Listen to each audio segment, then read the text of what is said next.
Hi, welcome to Pennsylvania Newsmakers, and as always, thanks for watching. Well, stay tuned for a very important interview. My special guest today, U.S. Senator Bob Casey.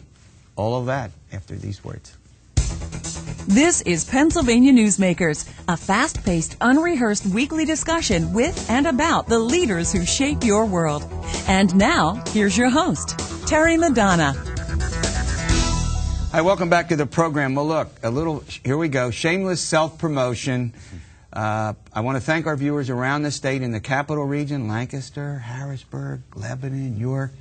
We're #1 at 11 o'clock in our time spot. More viewers watch us than Face the Nation this week with George Stephanopoulos and Fox News Sunday. And it's all about you, and it's all about guests like the guy sitting across from me, our U.S. Senator Bob Casey. Senator Casey, welcome. Terry, great to be with you again. Now, wait a minute. I almost jumped in and said, junior senator, senior. Can you straighten that all out? What are you? I'm afraid I can't. You can't answer that question. It's unprecedented. It is. But we're working together. We'll figure out a way to... No, I don't... Some days I'll be senior, some days I'll be junior. But you get the question, let's see.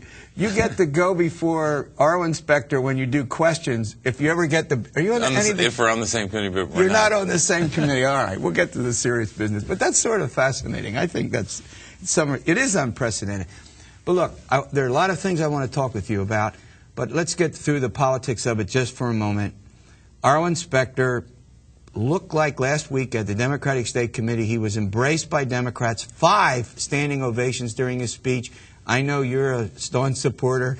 Tell me about that. What's going on there? Well, I think he's off to a great start. It's, as you know, when anyone changes parties, there's always a period of transition, and there'll be some Democrats who want to listen more and hear more and before they fully embrace his candidacy. But I think he's off to a strong start. I believe he's the strongest candidate. My goal here is not just to be supportive of a colleague, because we've worked well together even as a Democrat-Republican combination, but my goal here is to make sure we have a Democrat in the Senate, not just this year and next year, but in January of 2011 for a new term. I think he'll be that Democrat. I think he's the strongest candidate. Yeah, but it does look like Congressman Sustak is going to run, and, you know, for whatever reason. But, boy, you got a powerhouse lineup against him. I mean, the president, the vice president, the governor, you. Well, I mean, it's a daunting task, I think, in front of him. Well, that helps. But look, you know what primaries are like in Pennsylvania. You can never predict. And if it is a primary, I think we'll get through it all right. But I hope we can. I'm still hoping we can avoid it. Yeah. But you're 100% for Senator Specter, along with Governor Rendell. And okay, I just wanted to get absolutely. Now I want to go to you and what's going on. All right, let's go to Sonia Sotomayor, the nominee by Barack Obama to be on the Supreme Court to replace Justice Souter. Are you going to vote for her? Most likely, but what I do when something this significant comes before me is I lay out a whole series of considerations that you have to analyze. When you talk about a Supreme Court justice, their character, their temperament, which is very important on the bench, their academic qualifications and background, their experience. She has a spectacular record already as a judge. In fact, I think in terms of judicial experience, she has more experience than anybody on the current court before they got there. Yeah.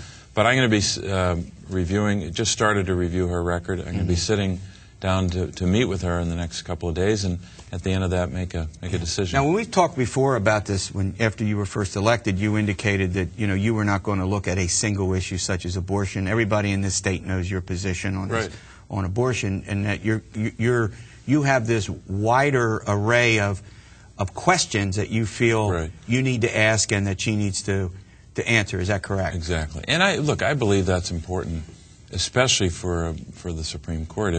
If I'm going to discharge my duty as a member of the Senate to advise and consent to vote on this, you've got to consider all of those questions, and you weigh all of them when you make a determination. But she's made a very strong impression on people in both parties. Yeah, I mean, final question on this. They've taken apparently thousands and thousands of pages of her legal writings that weren't available online. They've plopped them down, I guess, before the Senate Judiciary Committee, of which you're not a member. But it looks like she's going to be confirmed, barring something. It looks like, and she was twice confirmed, once unanimously, I think, and then once the Republicans, the appeals court, held her up for a year because they thought she might be a nominee for the Supreme Court. Surprise, surprise there. For her, it's a combination of two things: great judicial experience and a great American story.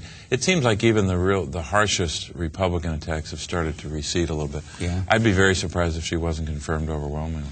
All right, we're going to take a quick break. I'm talking with U.S. Senator Bob Casey. When we come back, I'm going to ask him about the economy, where we go with that, and then we're going to get to some very important foreign policy questions. Senator Casey's on the Senate Foreign Relations Committee. All of that after these words. This broadcast of Pennsylvania Newsmakers is presented by the Pennsylvania Chamber of Business and Industry, the statewide voice of business. This broadcast of Pennsylvania Newsmakers is presented by PAConstructionJobs.com. For more information about rewarding careers in the highway construction industry, visit PAConstructionJobs.com. And by the Pennsylvania Manufacturers Association. Business in Pennsylvania is our business. Hi, welcome back to the program with Senator Bob Casey. Senator, let's talk a little bit about 9.4% unemployment. It's likely to go higher. About $500 million of the almost $800 billion that were put into the stimulus package has been spent. Everybody's sort of optimistic that this summer we might turn the corner. What's your sense about where you see the economy going? Unemployment likely to go higher?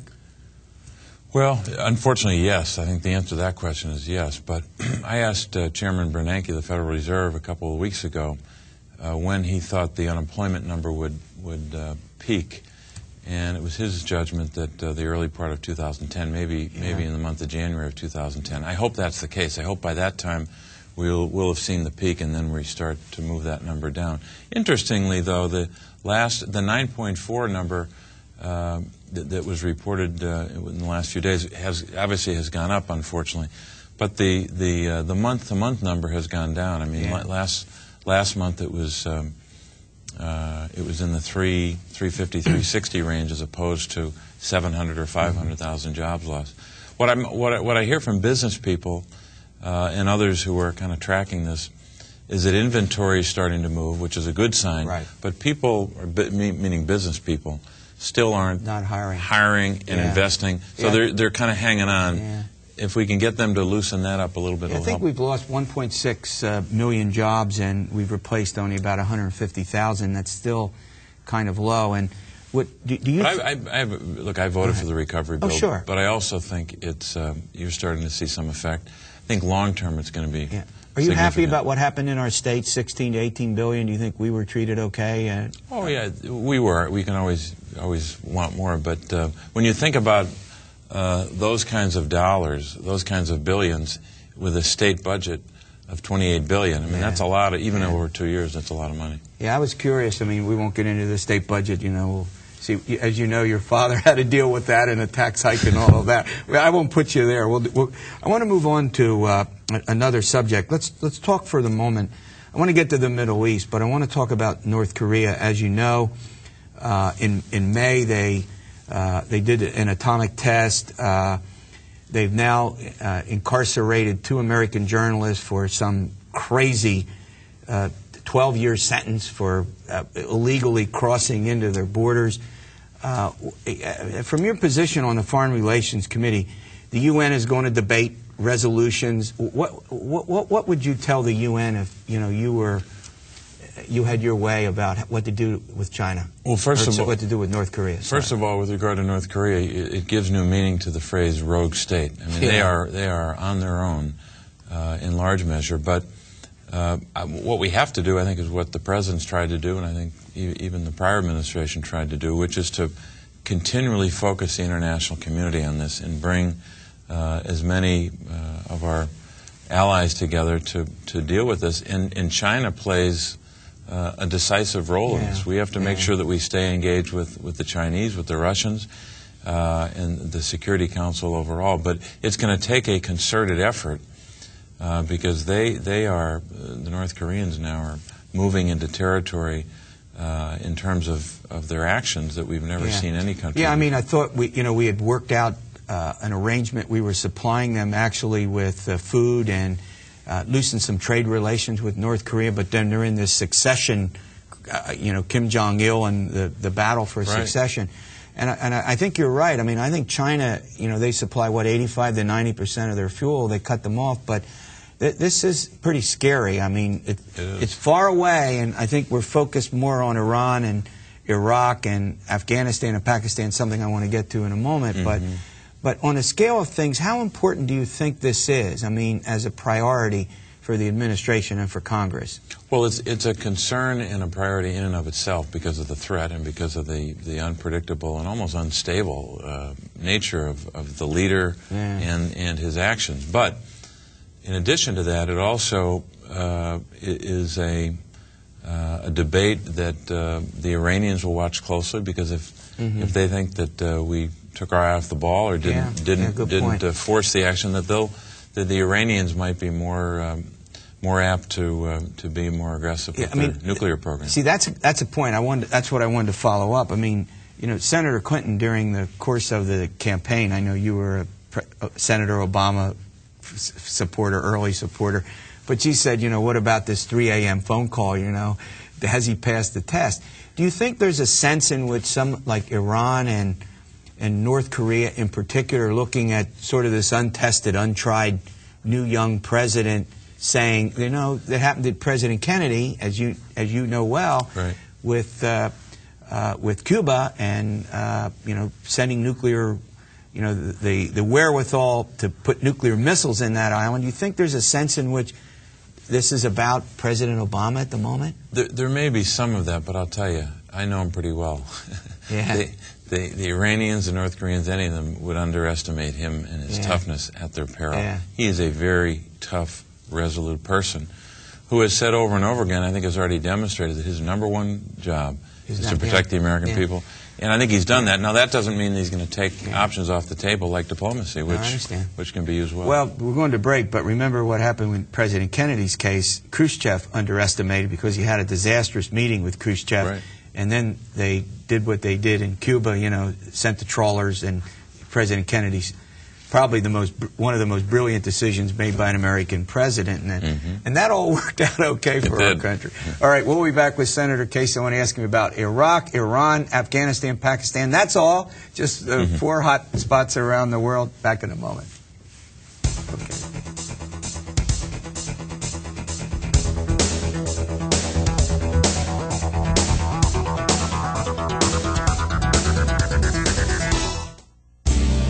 This broadcast of Pennsylvania Newsmakers is brought to you by Pennsylvania Credit Union Association.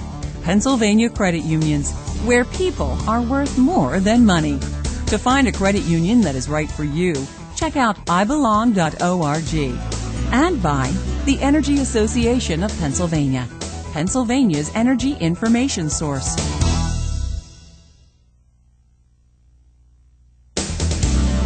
This broadcast of Pennsylvania Newsmakers is presented by the State System of Higher Education. 14 state-owned universities. The state system is the largest provider of higher education in Pennsylvania. And by the Hospital and Health System Association of Pennsylvania, working towards a healthy Pennsylvania. Hi, welcome back to the program. I'm chatting with U.S. Senator Bob Casey. We're talking about a whole variety of things. I want to turn, last week the President of the United States was over the 65th anniversary of the successful invasion of Normandy. Or maybe we wouldn't be here if we hadn't been able to deal with the Germans during World War II.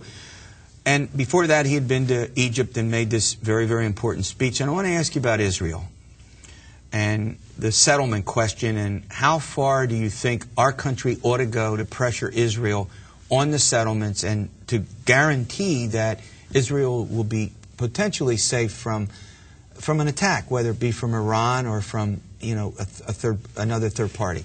What's your sense about that? Well, first of all, the President on day one, literally on his first day in office, made a round of phone calls just on the peace process, talking to leaders in the region. He's been totally engaged at an intensity level and at a time period no president ever has been, very early in his first term. It's essential that he does that.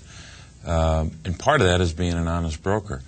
I'm not sure I'm on the same page with the administration on the settlement question. I want to hear more. I had sat down with Prime Minister Netanyahu almost 2 weeks ago now. Right.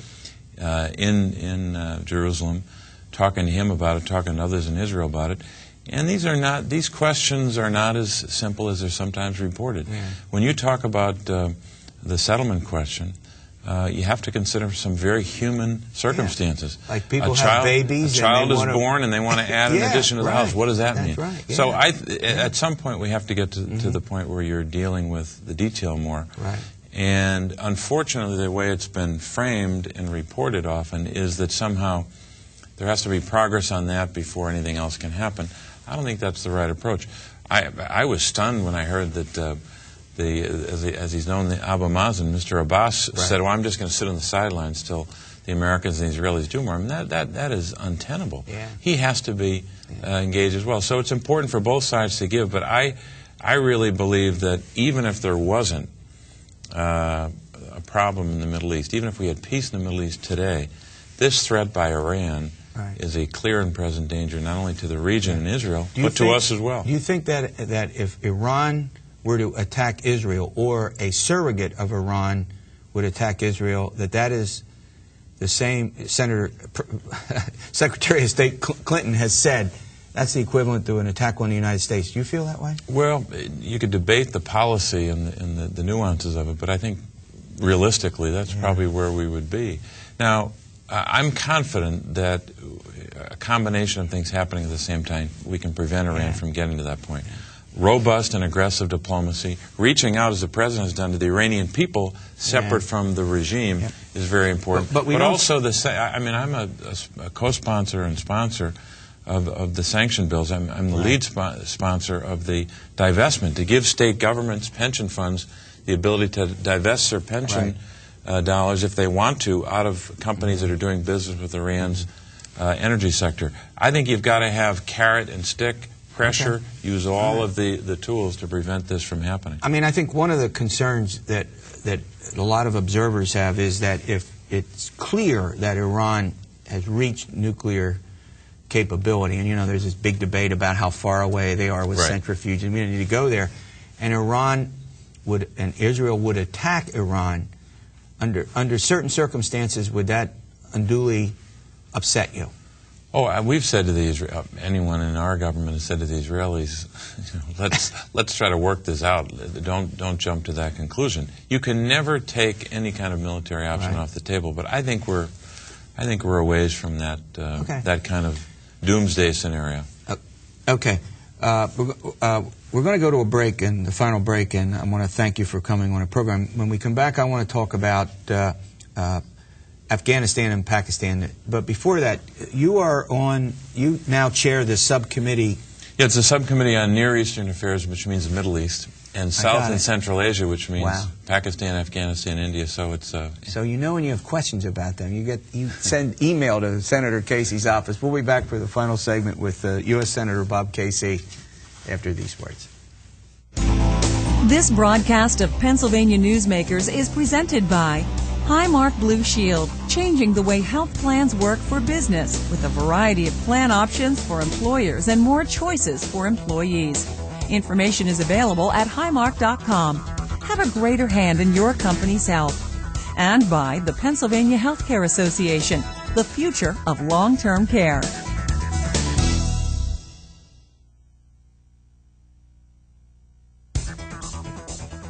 This broadcast of Pennsylvania Newsmakers is presented by Penn Future, where we believe that every environmental victory grows the economy, and by the Pennsylvania Cyber Charter School, bringing educational innovation and freedom to the children of Pennsylvania.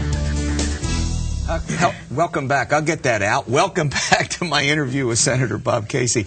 Senator, let's talk a little bit about Afghanistan and Pakistan. The President has sent whatever the number, it's 40,000 more troops to Afghanistan. I must tell you, as this observer, I'm more concerned about Pakistan than I am Afghanistan because of Al-Qaeda and the nuclear arsenal.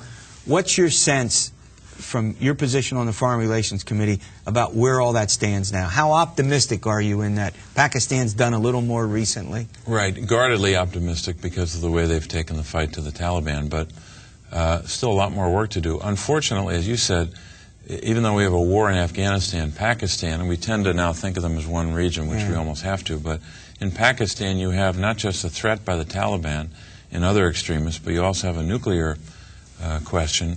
So far, so good on that in terms of our checking on and making sure that Do you support the troops going to Afghanistan? I mean, were you in favor of sending the troops? Oh, I was, and I think we have to. So you're not with the far left, who cares what party they're in, who's they pick up and withdraw. That's not Bob Casey position, no, right? Look, I believe we've got to be successful there. It's a different conflict in Iraq. It's a different set of challenges. I mean, just recently we're sending thousands of troops into the southern region, Kandahar especially, and making sure that we're taking the fight right to the Taliban. It's essential we do that, but at the same time we have to keep an eye on what's happening in Pakistan to make sure that that government is as secure as it can be, so you don't have the insurgents not only taking over the government, but getting control of their nuclear command and control. It's vitally important, and that's why this legislation that's before the Senate right now, the Kerry-Lugar bill, which had been Biden-Lugar before he became Vice President, Senator Biden, which is not, there's military aid, obviously we've already provided, but this is to build up the country of Pakistan, to help them with health care and economic development, to build up their infrastructure so they can govern themselves and keep control of their nuclear capability as well as their ability to fight off the insurgents.